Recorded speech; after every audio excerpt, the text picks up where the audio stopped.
And then, all right, now there's one. I felt him hit it too. All right, here he comes. He's coming. Welcome to our channel. My name is Annie. Shooting, fishing, and outdoors. Like, comment, share, subscribe. Good job. Hey guys, welcome back to the channel. It is Friday, November 1st, and I am on the road. I'm in southern Illinois right now, headed to Kansas, and I'm going to be out there for 11 days hunting the rut, and hopefully we'll have some luck, meet my brother out there. But it's November, so we're going to talk about our November top baits for Lake Guntersville. Early November, it's still been really warm. You know, frogging and punching is still going to be really good, especially early in the month. So definitely that's still in play. A chatterbait and a lipless crankbait is still going to be good.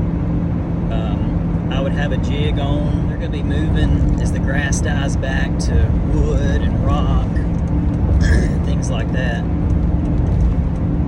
But what I wanted to talk about specifically for November, especially as we start having cold fronts and it starts getting a lot, water temperature starts dropping, and it's getting right now.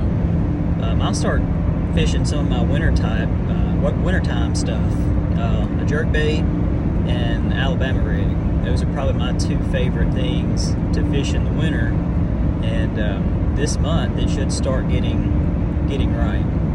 And what I want to talk about whenever I'm fishing the Alabama rig in these colder months, what I look for are those outside grass lines in, say, 5 to 10 feet of water.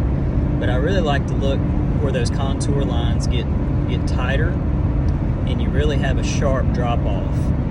What I like to do, I have live scope on my boat, is I'll cast it out there over the top of the grass, and I can see my A-rig, and I just bring it right over the top of that grass. And sometimes you'll have bass that are out there on top of the grass, and you'll get a reaction bite out of them. But more times than not, those bass that are on that outside grass line, you can bring that Alabama rig right over the top of them, and you kind of control your depth, keep it a foot or two above them, and you get a reaction bite. And that's what I like to do. And then sometimes you'll have followers. You can see them come up and they'll follow your A-rig, but they won't commit. And whenever I see that, I'll pick up my jerkbait, throw over there, and start working it. And a lot of times those that would just follow the A-rig, I can get them to commit on a jerkbait. So that's kind of my 1-2 punch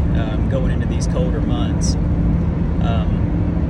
Another thing you guys can do, especially if you're fishing with a buddy, the guy at the trolling motor, he can be throwing the A-rig and bringing it off those grass lines like that, and then have your guy in the back throw a jerkbait. A good friend of mine, Gerald, we were fishing this previous winter, and that's what we were doing. And I caught a few on the Alabama rig, but I had a lot of followers. They wouldn't really commit to it. And he was playing cleanup behind me on the jerkbait and just put a hurting on them. Those bass that would come off that grass edge, they'd just be suspending out in the water. And whenever, they'd come off following that A-rig, well, then they saw his jerkbait and they would just hit it.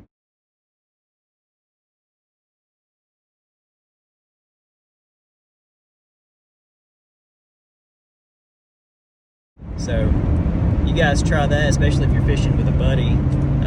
That's a really good pattern. Even probably if you were in a tournament, a 2-man tournament, would be a good thing for these cooler months. But anyway, like I said, just wanted to share my top baits. Like I said, we're going to be out in Kansas for 11 days, and you guys that hunt, y'all follow me on Instagram at Sheridan Fishing. I'm going to kind of keep everybody updated with my Instagram stories. But y'all don't forget, like, share, subscribe, and we'll catch you on the next video.